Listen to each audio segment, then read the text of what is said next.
Coucou tout le monde, voilà je vous retrouve donc pour une nouvelle présentation de mon matériel. Donc j'essaye un petit peu d'enchaîner les vidéos, comme ça après je pourrais entamer donc les présentations, enfin montrer les livres que je possède, mais l'intérieur des livres quoi. Donc ici je vais vous montrer donc les petits taille-crayons que j'ai. Donc ici c'est le Tigal.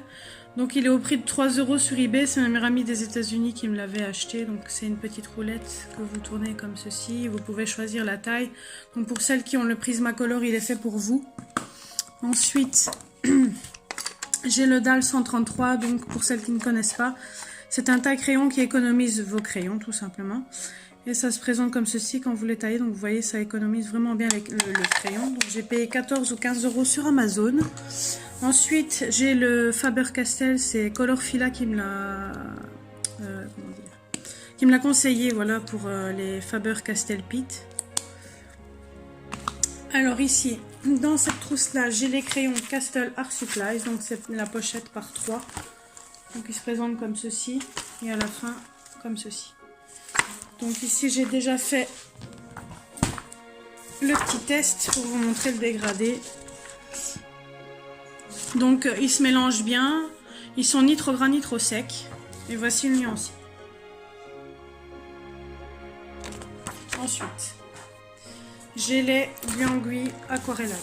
Donc c'est ici une pochette avec 4 rangées. Donc ça se présente de la même façon. Je vais essayer de vous faire un petit test vite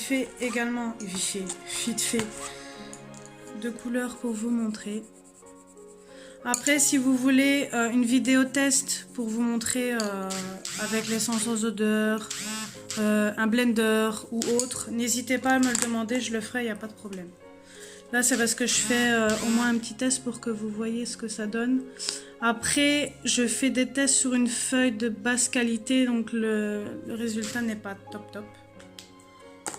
Donc vous voyez, j'ai essayé d'aquareller, mais ce n'est pas top parce que c'est pas une qualité, oh lolo, c'est pas, bah oui si, une qualité papier nickel, donc du coup le résultat n'est pas top.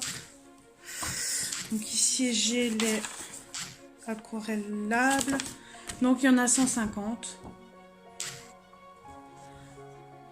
Moi comparé au Faber-Castell au Faber-Castell Albrecht, je les préfère un peu moins parce que je les trouve un peu plus secs. Mais je les trouve quand même pas mal. Ensuite, j'ai cette trousse-ci. Donc, c'est les Prismacolor. Donc, je vais vous montrer le nuancier directement, mais je vais vous faire le petit test. Pour vous montrer, je vais essayer à chaque fois de faire des couleurs rapprochées. Comme ça, pour les ranger, c'est déjà plus facile pour moi. Après, je fais l'essai à sec. Et si vous désirez, comme je vous ai dit... des essais avec essence sans odeur ou quoi que ce soit à part, n'hésitez pas à me le demander, je le ferai avec plaisir. Après, je vous avoue que pour les dégradés comme ça, je suis déjà pas douée, mais alors là sur feuille normale, c'est pas évident. Surtout que la qualité papier n'est pas nickel. Donc, voilà. Ces crayons sont extrêmement gras. Pour moi, c'est le top du top. Après, on dit souvent qu'il y a deux teams, Team Prisma et Team Poly. Moi, j'aime bien les deux. Après, je commence à réapprivoiser ces crayons-là. Donc, enfin, je les aime beaucoup. Donc, voilà le nuancier. Donc, vous voyez qu'il y a un peu de tout comme couleur. Ensuite, j'ai les collines. Ah oui, j'ai oublié de vous dire.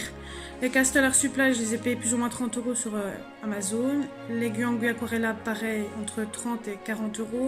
Et les Prismacolor, à l'époque, je les avais payés plus ou moins 90 ou 100 € avec frais de port compris. Mais par contre, je ne sais plus vous dire si je les ai pris sur Amazon France ou US, ça je ne saurais plus vous dire. Les collines, ça, ils viennent de Malaisie. Donc ça, il faut contacter une certaine page pour dire de les avoir. Ça, si vous désirez le lien de la personne qui les vend, je peux vous le donner, il n'y a pas de problème. Donc c'est une personne qui parle en anglais, donc faut parler en anglais ou alors vous faites le traducteur si comme moi vous n'arrivez pas à parler anglais. Donc j'ai oublié de vous faire le petit test. Donc j'ai payé, si mes souvenirs sont bons, je pense qu'ils étaient à 70 € à peu près. Ils sont plus ou moins comme les Prismacolor, je vais dire. Après, comme je vous ai dit, pour les dégradés, je suis pas très douée. Mais pour les dégradés, ceux-là, ils sont vraiment nickel. Ils s'usent pas tellement vite. Et après, les couleurs sont, je trouve, assez vives. Par contre, désolée pour la luminosité, mais c'est un peu galère parce qu'il est bientôt 7 h. Donc du coup, la luminosité n'est pas tip top. Et j'essaye un petit peu de me dépêcher parce que mon petit loulou va arriver. Il y a mon copain qui est parti avec lui chez mon beau-père. Donc je profite vite fait avant qu'il n'arrive pour vous montrer vite fait les crayons que je possède. Donc le nuancier, c'est celui-ci. Et je me dépêche aussi pour pas que la vidéo dure 3 plombes. Donc si vous désirez le nuancier, n'hésitez pas à me le demander sous la vidéo. Je vous le donnerai, il n'y a pas de problème aussi. Bon, si je vous remonte les collines, ça va pas le faire. Donc après, j'ai les Guangui normales. Donc c'est mes premiers crayons que j'ai eu. Donc il y a des places vides parce que je suis en train de m'en servir pour un colo. Donc ils sont pas gras, mais je trouve que pour être débutant, si vous cherchez une gamme de crayons pas trop chère et que vous avez une large gamme, c'est parfait. Après, moi je les aime beaucoup, c'est mes premiers crayons que j'ai eu, donc je les aime bien. Après, ils se mélangent quand même plutôt bien, je trouve. Je les avais payés à l'époque 30 € maintenant. Ils ne s'appellent plus les Guangui, maintenant c'est les Brut de Fer ou un autre nom, je ne saurais plus dire. Ils ne portent plus du tout le même nom, donc vous voyez, le nuancier est quand même pas mal. Par contre, vous dire si c'est à base d'huile ou de cire, ça je ne saurais pas vous dire parce que je ne suis pas experte là-dedans. Et ensuite, j'ai une pochette comme ceci avec les Olbrecht Dürer, mais je ne les ai pas tous. J'ai acheté une boîte de 24 et puis ici, je les achète à l'unité, donc comme vous voyez, il m'en manque pas mal. Comparé donc aux Guangui, je les préfère largement parce qu'ils sont un tout petit peu plus... Enfin, ils sont pas secs en fait. J'essaie encore une fois de vous faire un test, mais bon, comme la qualité papier n'est pas top, je ne sais pas si on saura voir une différence. Oh, ouais, j'avoue, cassé.